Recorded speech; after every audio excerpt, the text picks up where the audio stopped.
Hey everybody, and welcome back to the next part in my dialing in series for our Line 6 Helix. This week I am getting to a artist-specific tone actually instead of an amp model-specific tone. And I'm going to do one that I've been wanting to do for a long time. A guitar player who was a fairly big influence on me. I listened to him a lot while I was growing up, kind of in my younger years when I was first starting to play.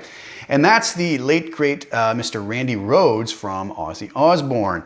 Randy's playing was so incredible, especially for the time that he was, kind of coming up, right, and becoming recognized. He seemed to be way ahead of the game for what he was doing. It's funny thing about it, in listening to his tone, and I had the good fortune of having isolated guitar tone tracks for this. It's not a tone I would ever probably choose to dial in myself if I was just making a tone that I liked. It's a very unique, very interesting tone, but it works, we're kind of conditioned to hear Randy play it, so it works so well. We couldn't imagine any other tone on those early Ozzy albums, and it's really interesting stuff. So what I did do, it's kind of a little different today. I did a performance video for Mr. Crowley. I did the entire song, all the rhythm guitar parts, all the leads, everything, and I uploaded it to YouTube, and YouTube blocked it.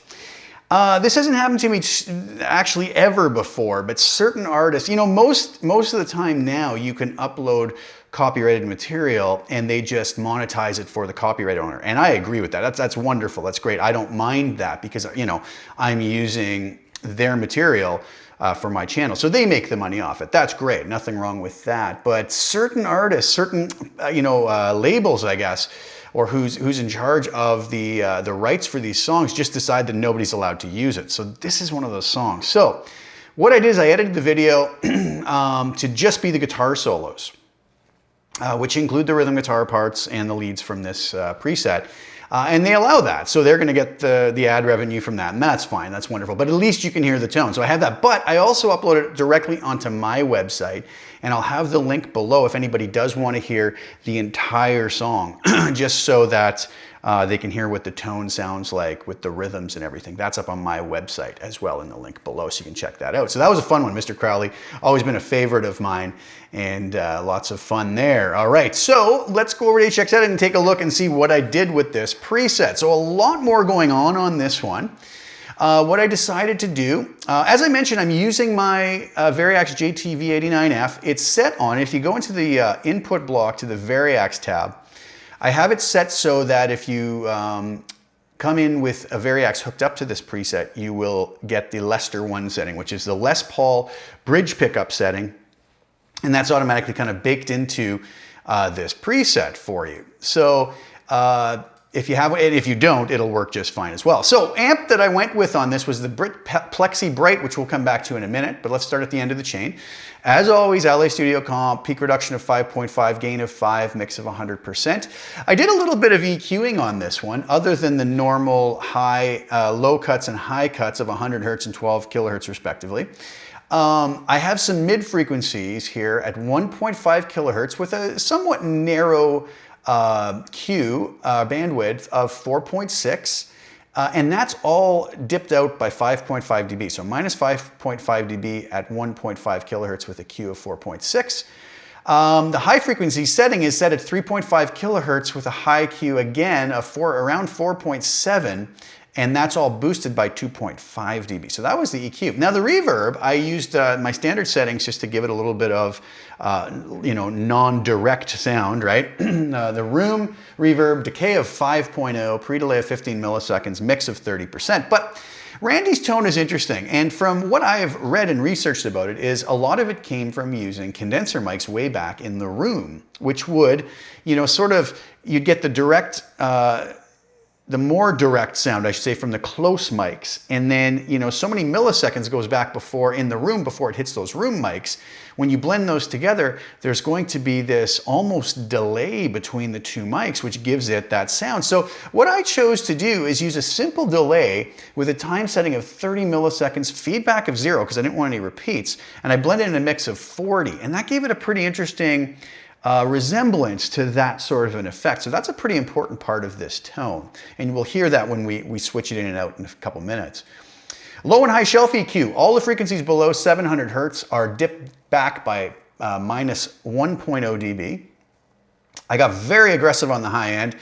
and the upper mids. High frequency of 3 kilohertz. All the frequencies above that boosted by 12 dB, all right?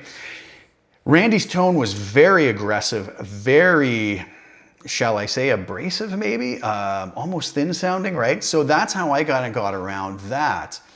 I also had a chorus at the beginning with the, it's just a Line 6 chorus model with a speed of 0.8, depth of 2.9, pre-delay of 3.2, wave shape is sawdown, tone is 5, and mix is 50%, and that kind of gave me what I wanted. The amp, I went with a 412 Greenback 25 cabinet with a 57 dynamic mic. I had a distance of 1 inch, all right?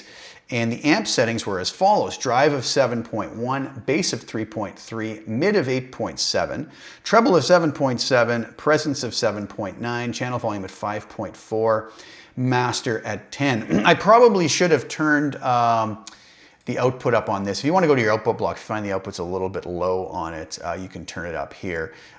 In fact, I may just go and do that and boost it up about 5 dB just to get the output up a little bit on it. Actually, let's just be a little more on the safe side. Let's go 3 dB. And you guys can change that to whatever you need for whatever system you're going in. But for now, let's do this.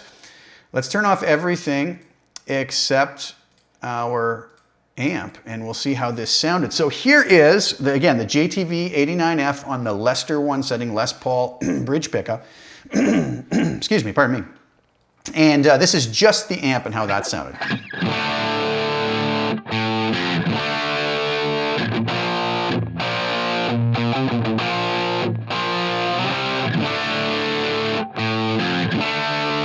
Okay, you know, it's not bad, but it's not what I'm after. So let's turn the compressor and the EQ on with those little EQ mid and upper mid changes. Sounds like this now.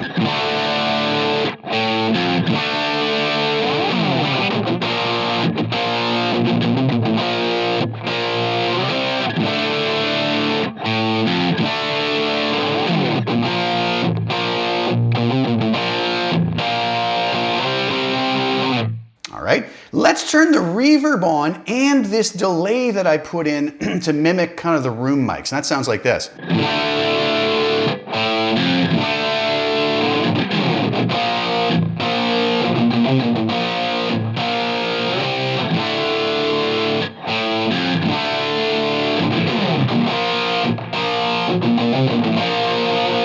Let me turn that delay off. Here it is without.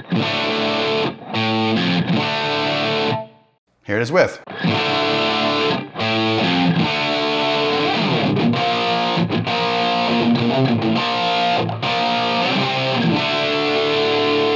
You guys hear that? It's kind of a nice effect and kind of gives me what I wanted for this tone.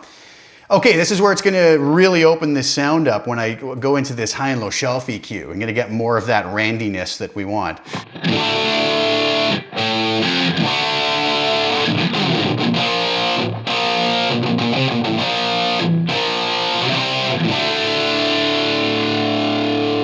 Now let's bring the chorus in, and that's the final piece of this rhythm guitar puzzle.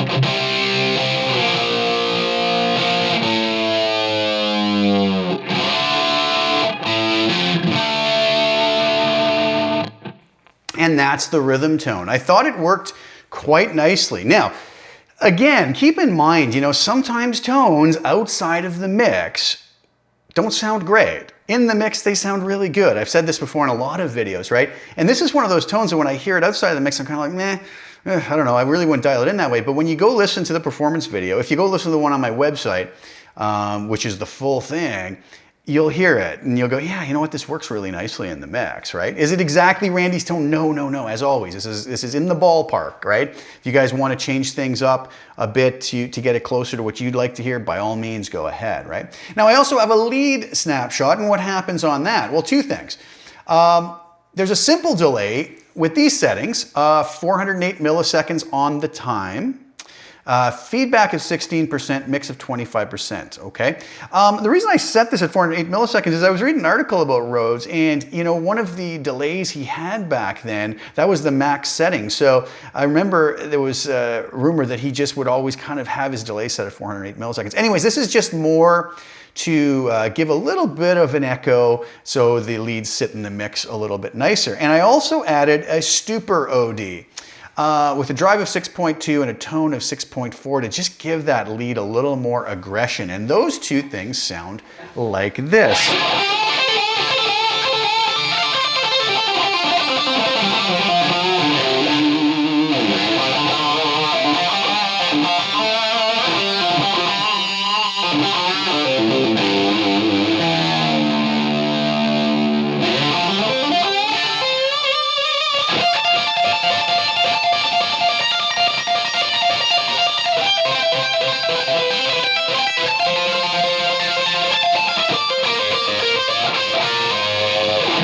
Whatever that goes like. When I'm doing these videos for the performance videos, I'm usually reading the tab. A lot of people ask me, how do you go about reading the tabs for those? And the thing about it, these solos are solos I've heard so many times, they're kind of baked into my brain as far as what's going on. And the tab just is a little bit of a reminder of, oh, that's where he's going, those are the shapes he's using and whatnot. But some really cool licks on those solos. So that's the sound for this. Really kind of, like I said, out of the mix, abrasive and bitey. Not something I would dial in normally, but in the mix it worked, and it gave that sort of Randy Rhoads-ism, if that's a proper way to say it.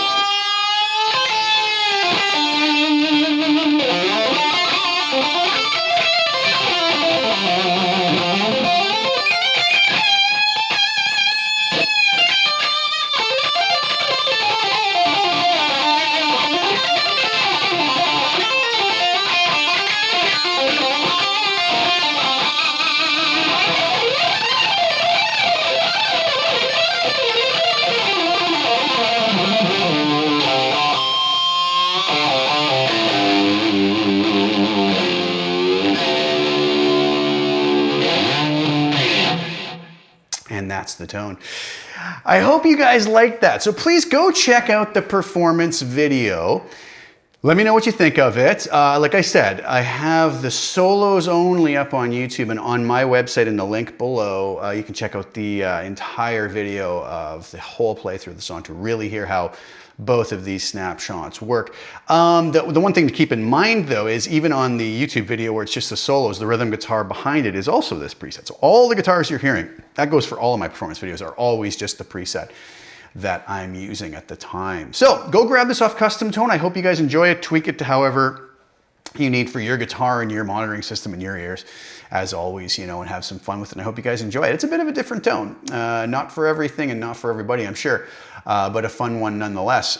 Thank you guys so much for tuning in. Please like the video, share it if you don't mind, subscribe to the channel if you haven't already, and hit the little bell notification so you'll get notified when I put new material out, which is, I try to make it fairly often. And I hope you guys are enjoying it all, and thanks so much for the support. Again, I will be back soon with some more content. Thank you guys again so much for tuning in, and ciao for now.